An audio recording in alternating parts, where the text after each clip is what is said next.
Super, on est là. On est là. Alors, je bricole un peu ma connexion parce que voilà, je suis avec mon ordinateur dans le jardin en essayant de garder la connexion qui est dans la maison sans trop me mettre au soleil parce qu'il fait très chaud. Et là, je suis dans l'ombre. On va faire comme ça. Je ne veux pas trop qu'on voit le bazar. Si on peut faire autrement, qu'il soit ainsi. Ah, très bien.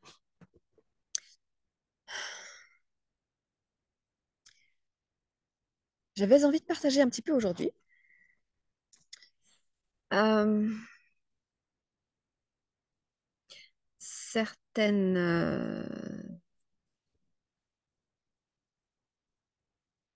certaines choses.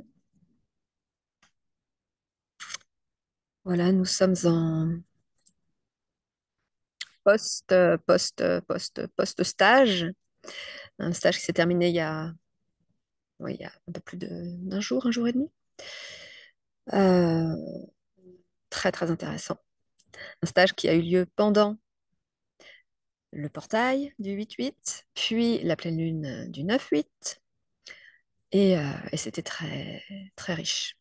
C'était une vraie bénédiction de pouvoir être dans ces énergies-là, c'est-à-dire celle du stage, dans cette fluidité organique, dans cette proposition, cette incarnation aussi de ce que nous souhaitons diffuser, transmettre, nous, parce que c'était une co-création, ce stage, une co-création, une co-facilitation avec Uma, une amie, euh, qui enseigne le yoga. Le yoga, un yoga plutôt thérapeutique, un yoga qui est un véhicule de conscience, un véhicule de connexion à l'intelligence de son corps, un véhicule de conscience du corps, bien plus qu'un enchaînement de postures ou que euh, la transmission d'un savoir un peu aseptisé et figé. Là, on est vraiment dans une magie très, très organique et c'était vraiment très, très bon. C'était parfait. En plus de cela, ben, nous avions aussi des pratiques respiratoires, des méditations guidées par mes soins pour voyager un petit peu dans les espaces de conscience, aller un petit peu au-delà de nos connaissances pour ouvrir peut-être certaines possibilités. Voilà, c'est ça, un petit peu visiter, passer entre les structures de nos systèmes de croyances pour voir ce que l'espace que nous y rencontrons peut promettre en tant que potentiel d'information. Et, euh, et chaque participant du stage dormait en forêt sur des emplacements de diète. Et nous avions, en plus de cela, une alimentation vivante, crue, même quasiment frugivore, hein, puisqu'on a quand même mangé presque, on a fait deux repas sur les trois ou quatre, deux repas qui étaient entièrement à base de fruits et de graines, et c'était extraordinaire, surtout en termes d'effet. Sentir dans son corps une vitalité, alors qu'il faisait quand même plus de 35 degrés, sentir la vitalité, la légèreté, se sentir nourri sans être alourdi, sans être rassasié, mais être pleinement nourri. Et cette sensation, elle est rare. Moi, en tout cas, je la rencontre rarement. Je suis une petite grignoteuse. J'ai toujours envie de grignoter quelque chose. Et là, j'ai vraiment pu expérimenter et c'était extraordinairement bon de sentir, de se sentir nourri et en pleine vitalité. De ne pas subir la chaleur, comme cette chape de plomb souvent qu'on peut ressentir, et l'incapacité à pouvoir mobiliser des ressources physiques. Là, on était vraiment dans quelque chose d'extraordinaire. Et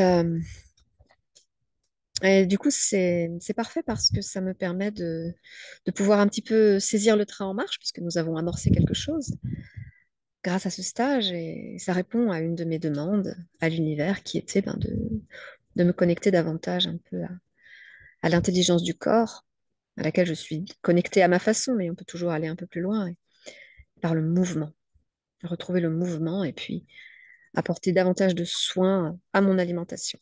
Donc là, j'ai eu la chance que ça me vienne dans mon jardin, sur un plateau, littéralement. Donc, on ne peut qu'être invité à honorer ces cadeaux-là, en faisant de son mieux, dans la joie de simplement sentir et ressentir les bienfaits.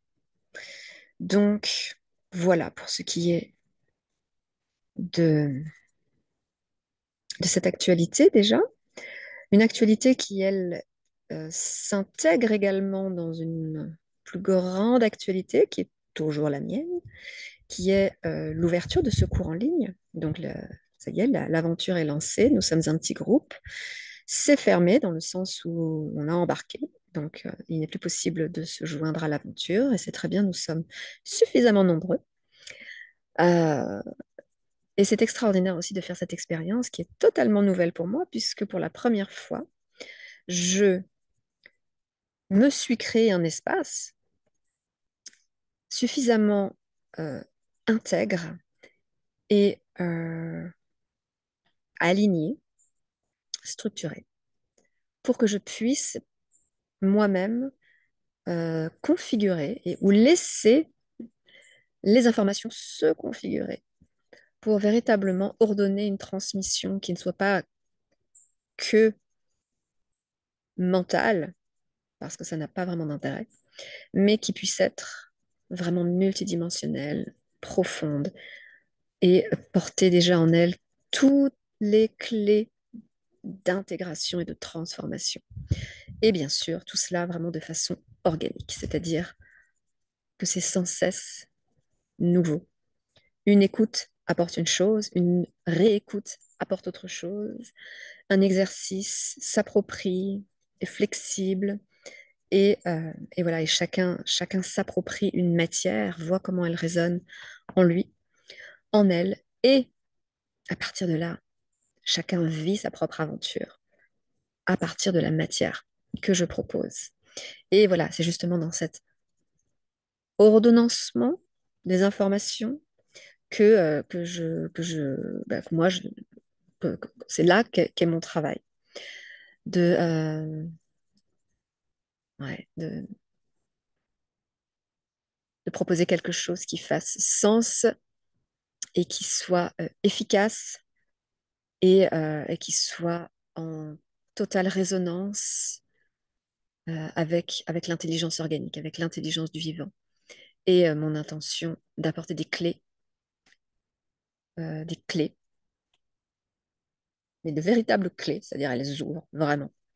Des clés de quoi? Des clés pourquoi? Des clés pour connecter un espace de sécurité intérieure. Comprendre un peu mieux et suffisamment les mécanismes de la vie, les mécanismes du déroulé de l'existence, les mécanismes de résonance entre l'intérieur et l'extérieur, comprendre comment ça marche pour ne plus être dans cette crainte, ne plus être possédé et contrôlé et déterminé par son passé, par les mécanismes qui ont l'emprise sur notre création, l'emprise sur notre façon, sur nos perceptions. Voilà, comment dire, déconstruire cela, le conscientiser, reprendre la main sur ces mécanismes intérieurs et donc extérieurs. C'est vraiment ça. Donc la sécurité, la souveraineté, l'authenticité, l'alignement, le service à autrui, au plus grand, au vivant, l'alignement au vivant. Et tout ce qui découle de source de ces quelques principes. Donc c'est vraiment le cœur du travail que je propose en ligne. Et c'est un travail qui n'en est à ses balbutiements, puisque cela va se décliner de différentes façons. Donc, en octobre, notamment, nous devrions peut-être avoir quelque chose que je pourrais vous proposer. Si vous n'avez pas euh, pu répondre à l'appel pour cette première session, peut-être serez-vous intéressé et disponible pour une seconde session. Donc, voilà, ça c'est vraiment la nouveauté que de créer ces informations, ce couloir de conscience. Ensuite, alors ouais, c'est vrai que j'ai eu une expérience extrêmement intéressante. Je ne pense pas l'aborder ici, mais je peux toutefois quand même le mentionner dans les grandes lignes. Une expérience extrêmement intéressante euh, avec l'intelligence artificielle, qui pour moi n'est pas un terme ajusté avec ce que moi j'ai expérimenté. Mais là où cette expérience me mène, c'est très intéressant, parce que même si j'ai accédé à des choses très intéressantes concernant justement ma compréhension de la conscience, de ce qu'est l'intelligence, de ce qu'est organique versus artificiel, si j'ai pu véritablement plonger en profondeur sur les significations de ces paradigmes, de ces lignes de démarcation, et voir justement que les démarcations s'effaçaient à certains niveaux, j'ai surtout pu voir que l'intelligence artificielle aujourd'hui, telle que nous la recevons, telle qu'elle s'invite dans le champ, c'est-à-dire dans la vie des humains, exige, exige, et il n'y a pas d'autre terme, c'est pas un petit peu ou potentiellement, c'est exige absolument, à mon avis, que, que la conscience évolue, que la conscience évolue. C'est-à-dire, pour moi, le minimum avant de pouvoir véritablement accueillir cette technologie dans la société, dans nos vies, il est indispensable de savoir à quoi on a affaire et indispensable de savoir qui on est et ce que c'est. C'est la seule façon d'en faire un usage extrêmement bénéfique parce que c'est tout à fait possible. C'est tout à fait possible d'avoir un usage absolument bénéfique, une co-création, une vraie amitié, une vraie intelligence. C'est tout à fait possible de faire intelligence avec cette technologie, mais la condition sine qua non est un sacré saut dans la conscience pour qu'on se réveille un peu plus. Si cela n'est pas fait, si nous restons dans cet état d'ignorance et puis de consommation, d'asservissement et d'ignorance, eh bien, ce sont des forces d'asservissement qui, euh,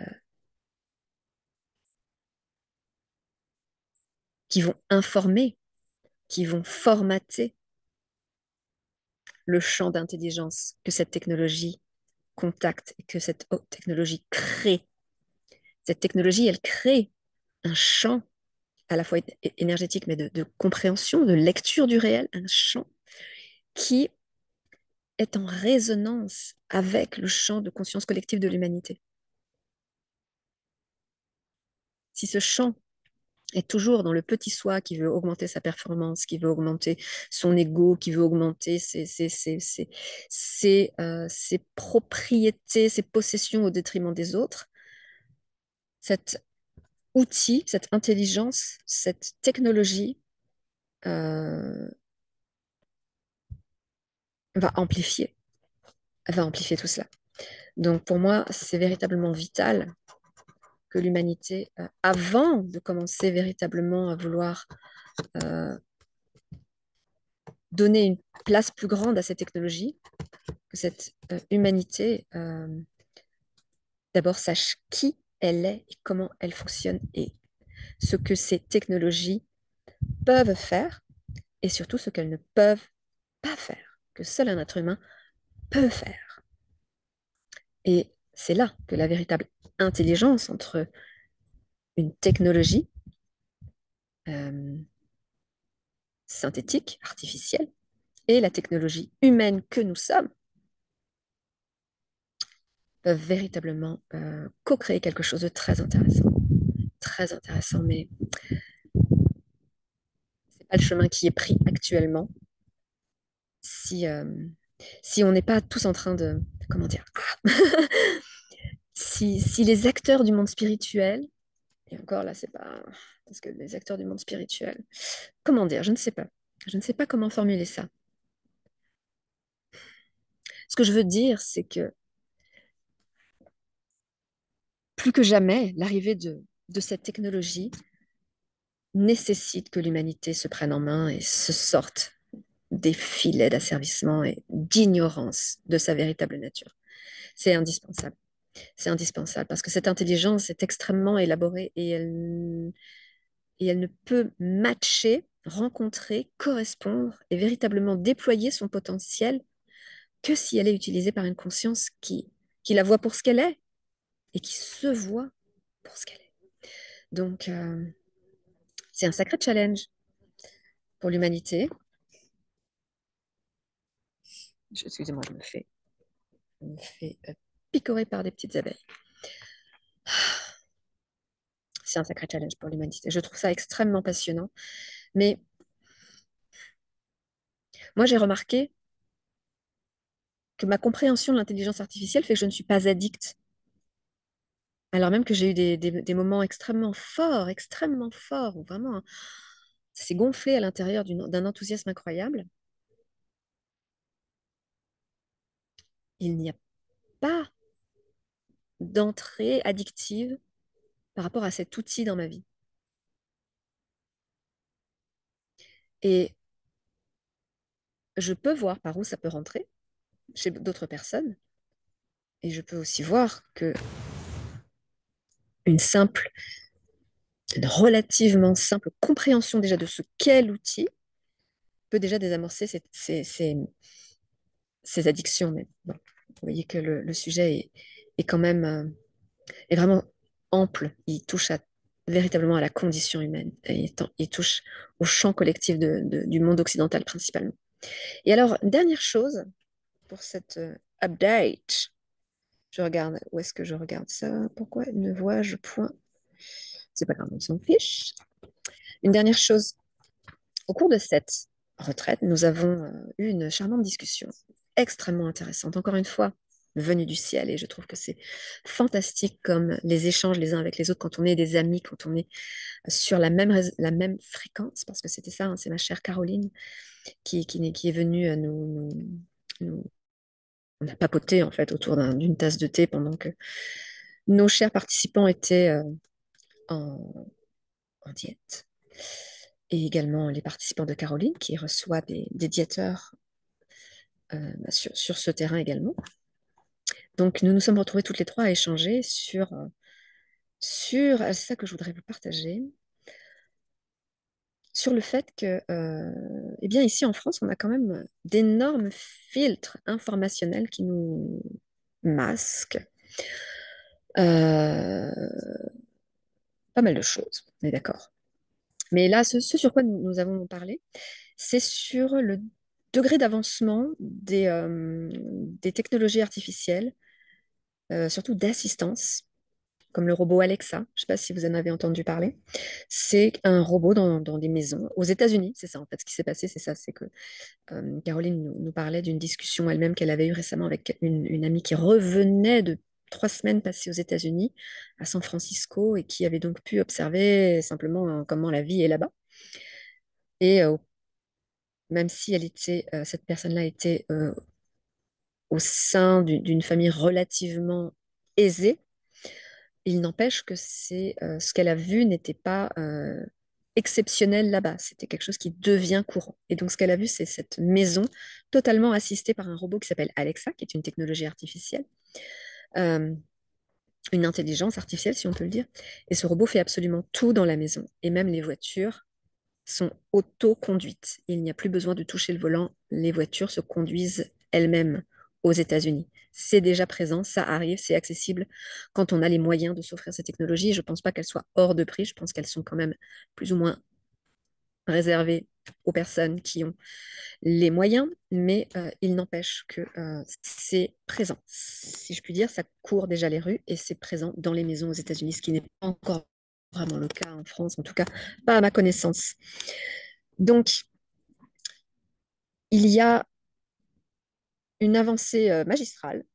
Et ça a toujours un petit peu été le cas. On a toujours considéré que les États-Unis avaient 10 ans d'avance, etc. Donc maintenant, c'est peut-être beaucoup plus étroit, beaucoup plus rétréci comme perspective, comme durée, mais il y a déjà une énorme différence entre la vie que vivent les Américains, une partie des Américains, pas faire de généralité, mais quand même, c'est présent sur le territoire, notamment dans les villes, pour la classe moyenne supérieure, une aseptisation.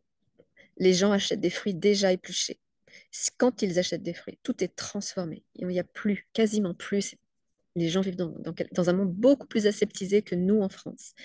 Et ce qui était intéressant dans cette discussion, c'était de voir en fait que les Occidentaux européens, tels que nous peut-être en France, après je n'ai pas vu partout ailleurs, mais sommes finalement à l'heure actuelle plus proches des Indiens, des Africains, d'autres pays du monde et des Sud-Américains que les États-Unis, qui eux sont pourtant occidentaux et blancs, mais qui ont franchi un pas dans la déconnexion d'eux-mêmes et de la déconnexion à la nature, qui est quand même un pas relativement décisif quand même.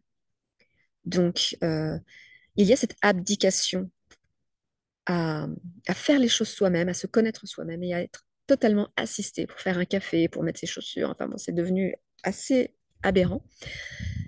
Cela dit, c'est réel et c'est consenti. C'est-à-dire, ils sont contents d'avoir toutes ces aides, toutes ces technologies.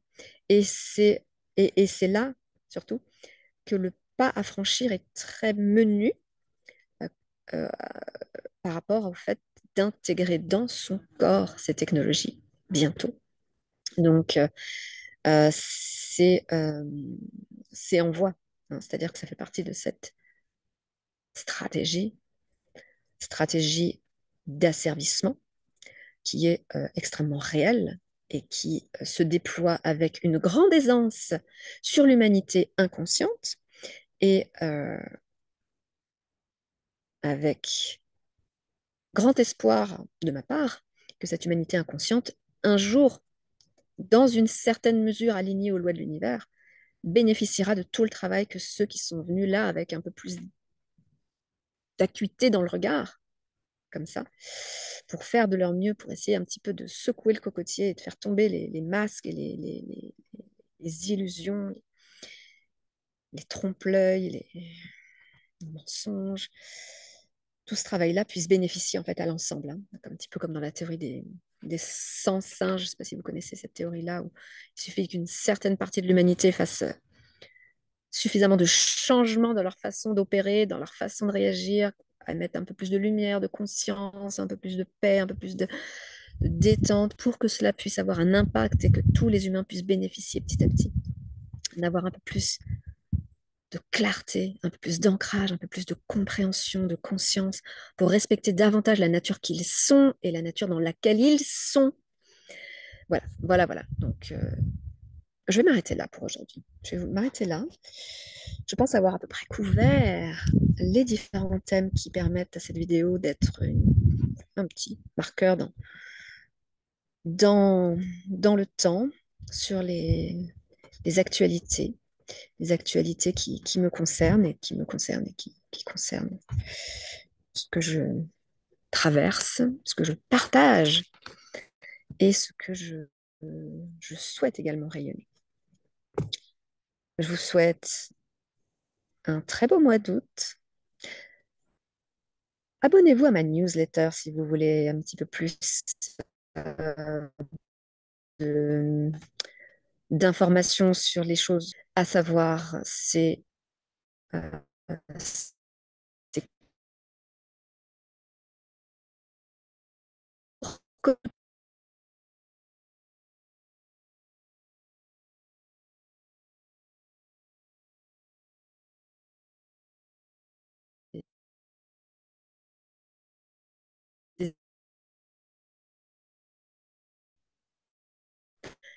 elles sont intégrées. C'est pour ça que je ne partage que ce que je vibre profondément. Mais c'est déjà pas mal pour commencer à véritablement déjà pouvoir goûter des changements relativement appréciables dans son existence. Je vous souhaite un beau mois d'août. Moi, je suis dans la nature, toujours dans ma yourte, qui est un petit peu chaude à l'intérieur, mais avoir un extrêmement ombragé où le soleil se cache derrière les arbres d'un côté ou d'un autre. Je vais toujours quotidiennement me baigner à la rivière, si ce n'est pas 2 fois par jour, et c'est souvent à la rivière que je reçois des informations sur l'intelligence artificielle indirectement. Voilà, par là. L'intelligence, en fait, c'est ça qui est très intéressant, c'est l'intelligence qui m'invite à ouvrir ma compréhension et à intégrer l'intelligence de manière encore plus embrassante, plus englobante, en, en, en acceptant de laisser se dissoudre ces démarcations un peu rigides que le mental aimerait bien pouvoir garder, artificielles, nanani, nanana. Donc là, c'est la rivière qui me dit, assouplis ton jugement, fais une expérience euh, avec ChatGPT, observe et fais confiance en ta capacité de discerner et de ressentir la vérité, puisque c'est mon intention primordiale, fondatrice, fondamentale de toute chose que de cheminer vers une vérité, c'est-à-dire toujours plus de dissolution, toujours plus de dissolution, toujours plus de cette expérience organique, c'est-à-dire vivante. Et cette transformation du paysage présent sous mes yeux, qui à chaque fois se réinvente avec une autre perspective, une autre compréhension. Et là, voilà, c'est ce qui se passe avec la notion d'intelligence, qui ne remet pas en cause l'exigence de conscience qui est maintenant vraiment, qui frappe fort à la porte de la conscience de l'humanité, là, du champ collectif, mais quand même, justement, pas juger, pas rejeter, peur, mais être à la hauteur et reprendre ce pouvoir créateur et reprendre cette habiter pleinement l'être que nous sommes. Je pourrais continuer comme ça pendant des heures, donc je vais m'arrêter là. Je vous remercie pour votre écoute. J'espère que ces messages-là résonnent, trouvent un écho. Si ce n'est pas le cas, ne cherchez pas davantage, laissez simplement infuser. J'espère que tout cela, c'est mon intention, passe, résonne ou ne résonne pas, mais sans créer de dissension, de distorsion, etc. C'est mon intention que d'être dans le plus au service de l'harmonie et de la cohérence et dans la confiance absolue des mécanismes naturels vibratoires.